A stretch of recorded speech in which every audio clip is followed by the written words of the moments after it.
क्या कभी आपने सोचा है कि एक इंसान जिसके पास असाधारण प्रतिभा हो, जो जन्म से ही महान हो, जो युद्ध भूमि में लगभग अजेय हो, फिर भी वह हार जाए? क्यों?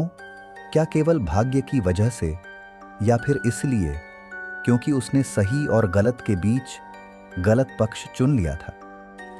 आज की ये कहानी सिर्फ कर्ण की नहीं है। यह उस हर इंसान की कहानी है जो सम्मान चाहता है, पहचान चाहता है, लेकिन एक गलत निर्णय उसकी पूरी जिंदगी की दिशा बदल देता है।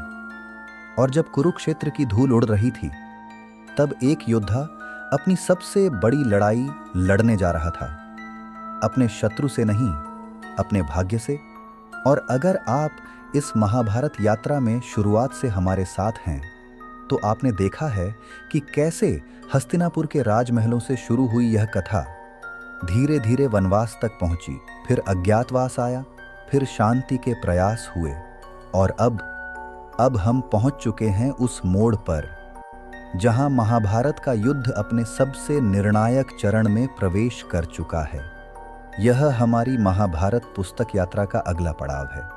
महाभारत आदिपर्व अध्याय 2 की श्रृंखला का एपिसोड 12, जहां अब कहानी का केंद्र बनता है एक ऐसा योद्धा जिसे दुनिया कर्ण के नाम से जानती है। द्रोणाचार्य की मृत्यु के बाद कौरव सेना का सेनापति बनाया गया महान धनुर्धर कर्ण को दुर्योधन को विश्वास था, अब विजय निश्चित है।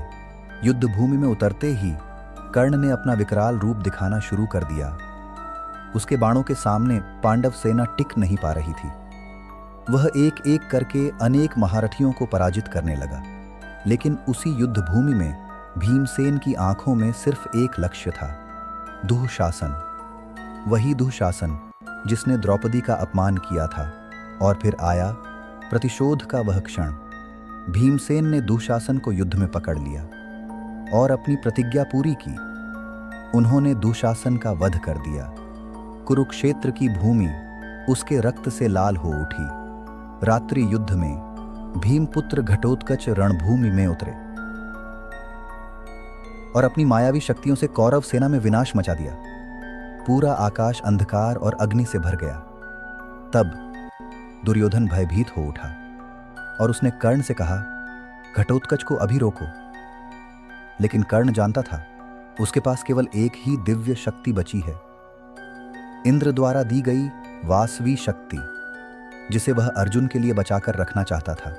अंततः कर्ण ने वासवी शक्ति चला दी और वह दिव्य अस्त्र घटोत्कच के हृदय को भेद गया। मरते समय भी घटोत्कच ने अपना शरीर विशाल कर लिया ताकि गिरते हुए वह कौरव सेना का अधिकतम विनाश कर सके। घटोत्कच की मृत्यु पर पांडव दुखी थे, लेकिन श्री कृष्ण मुस्कुरा रहे थे, क्योंकि वे जानते थे अब कर्ण की सबसे बड़ी शक्ति समाप्त हो चुकी है और अर्जुन का जीवन बच गया। अब वह क्षण आ चुका था जिसकी प्रतीक्षा पूरा आर्यावर्त कर रहा था।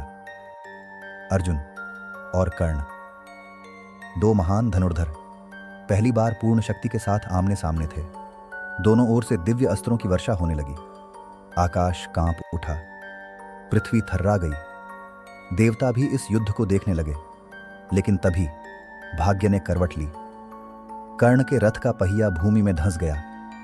उसे याद आया वह श्राप जो उसे पृथ्वी माता और परशुराम से मिला था, और उसी क्षण उसका दिव्य ज्ञान भी क्षण भर के लिए लुप्त हो गया। कर्ण ने अर्जुन से कहा, धर्म के अनुसार उसे रथ उठाने का अवसर दिया जाए।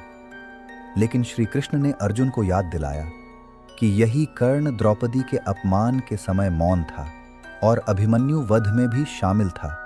तब अर्जुन ने अंजलि का अस्त्र चलाया और कर्ण का अंत हो गया। कर्ण की मृत्यु के बाद अब कौरव सेना पूरी तरह टूट चुकी थी। फिर भी मद्रराज शल्य को सेनापति बनाया गया और युद्ध का अंतिम चरण शुरू हुआ। शल्य, शकुनी और कौरव सेना के बचे हुए योद्धा एक एक करके युद्ध भूमि में गिरने लगे और अंततः दुर्योधन अकेला रह गया। कर्ण गिर चुका था और उसके साथ ही कौरवों की विजय की अंतिम आशा भी लेकिन युद्ध अभी खत्म नहीं हुआ था, क्योंकि सबसे खतरनाक क्षण अक्सर तब आते हैं जब लोग सोचने लगते हैं कि सब कुछ समाप्त हो चुका है।